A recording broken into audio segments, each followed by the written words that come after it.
Today, we're diving into a space where hard science crashes right into one of the biggest mysteries there is.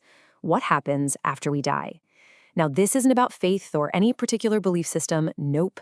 This is about the incredible journey of a neuroscientist who, because of a personal tragedy, was forced to question everything she thought she knew about reality. I had to ask myself if I was psychotic. I mean, that is a wild thing to hear, right? Especially when it comes from Dr. Tara Swart, a medical doctor, a psychiatrist, whose entire career was built on diagnosing mental illness. She's literally been on teams that have institutionalized people for saying things that weren't all that different from what she started experiencing herself. So that begs the question, what on earth could be so powerful, so impossible to ignore, that it makes a scientist stare into the abyss and question what's real? For her, it all started with a devastating loss. You see, for years, Dr. Swart was kind of keeping a secret. On the outside, she was this celebrated neuroscientist giving talks, writing books, but behind the scenes, her personal world had been completely turned upside down, and it was leading her down a research path she never, ever saw coming. Her whole transformation really began right here. In 2021, she lost her husband, Robin. And then, in the absolute depths of that grief, just 6 weeks after he was gone, she had an experience so real, so vivid, that she just couldn't dismiss it. That single moment kicked off a 4-year investigation into one of science's biggest remaining questions. Is there consciousness after death? So, after Robin's death, Dr. Swartz, the rational scientist, suddenly found herself living in a totally irrational world. She started getting what she could only describe as signs, experiences that just completely defied any logical explanation. And listen, we're not talking about vague feelings here. These were specific physical events. She started seeing robins everywhere, a bird obviously connected to his name. One night, she was woken by a massive thump on her shoulder and saw this hazy form of him in her room.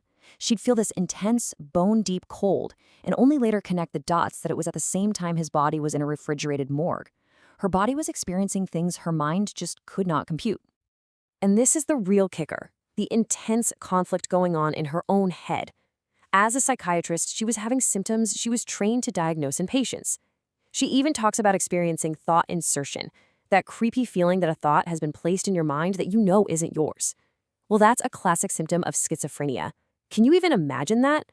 Her lived experience was starting to look like what her professional training called psychosis.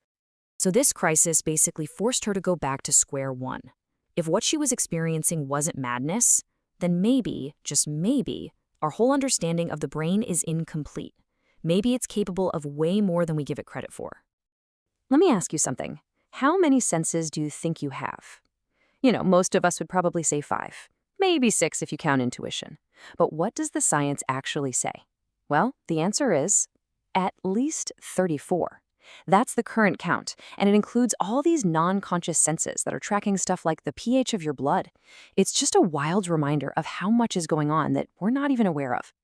This led her to this really fundamental question about what consciousness even is. See, the standard scientific view is that the brain creates the mind. It's all just biological stuff happening in your skull. But what if that's not the whole story? What if the brain is more like a radio receiver, just filtering a consciousness that exists outside of it? In that model, when the radio breaks, the music doesn't stop.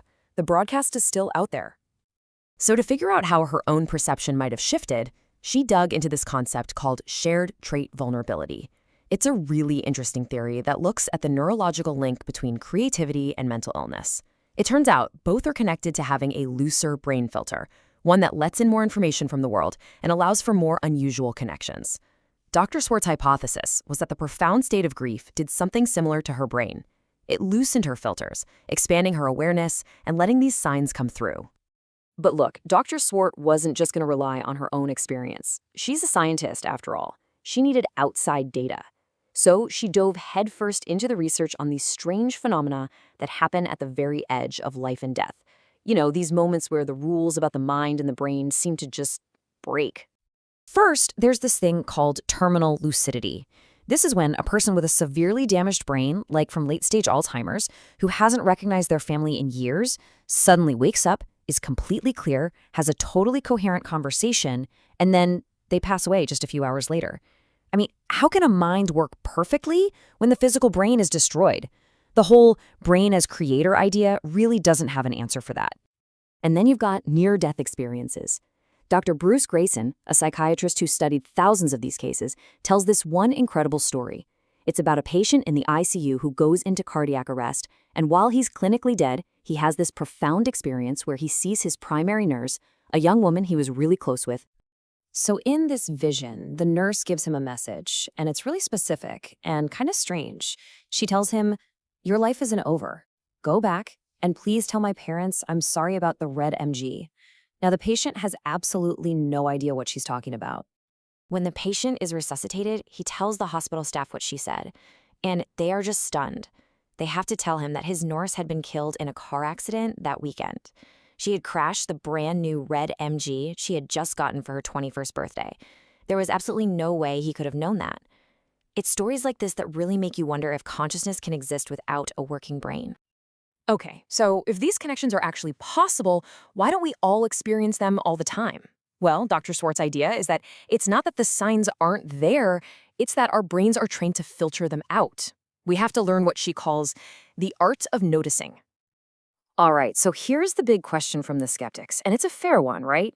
Isn't this just confirmation bias? You know, if you start looking for robins, suddenly you're going to see robins everywhere. It's a totally real psychological thing. But here's what's so cool about Dr. Swart's response. She doesn't dismiss it. She says, yeah, let's use it. She argues that confirmation bias is really just another name for a part of your brain called the reticular activating system. Think of it like your brain's bouncer. It stands at the door and decides what information gets your attention. If you decide you're interested in red cars, that bouncer starts letting all the red cars in. By consciously deciding what you're open to, you're not making things up, you're just training your brain's bouncer to notice meaningful patterns that might have been there all along. So how does all this big picture thinking actually help us heal? I mean, for Dr. Swart, this was never just an intellectual exercise. This was about finding a real way to process her grief and, live a more connected life. On her journey, Dr. Swart also realized something really important about trauma. Sometimes you just can't talk your way through it. Some of it is stored somatically. It's held in the actual tissues of your body. There's a reason we say we're speechless after something awful happens. Trauma can literally shut down the speech centers of the brain. The body remembers, and sometimes it needs a physical release, not just a verbal one. So based on everything she went through, she recommends these 4 practices. Creative stuff like art or music, and physical therapies like yoga help release that trauma that's stuck in the body. And spending time in nature or connecting with people you trust helps you feel grounded and more open to those signs. These are tools not just for grief, but really for anyone who wants to get better at their own art of noticing. This quote from Professor Alexander Bathiani, the guy who researches terminal lucidity, just puts a perfect bow on the whole idea. He suggests that in these extreme moments, we're not seeing something new.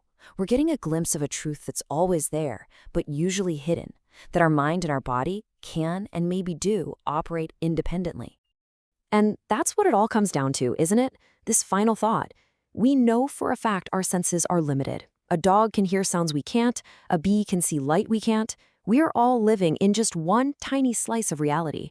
So the question isn't really if there's more out there. The real question is, what might we perceive if we just learned how to adjust the filter?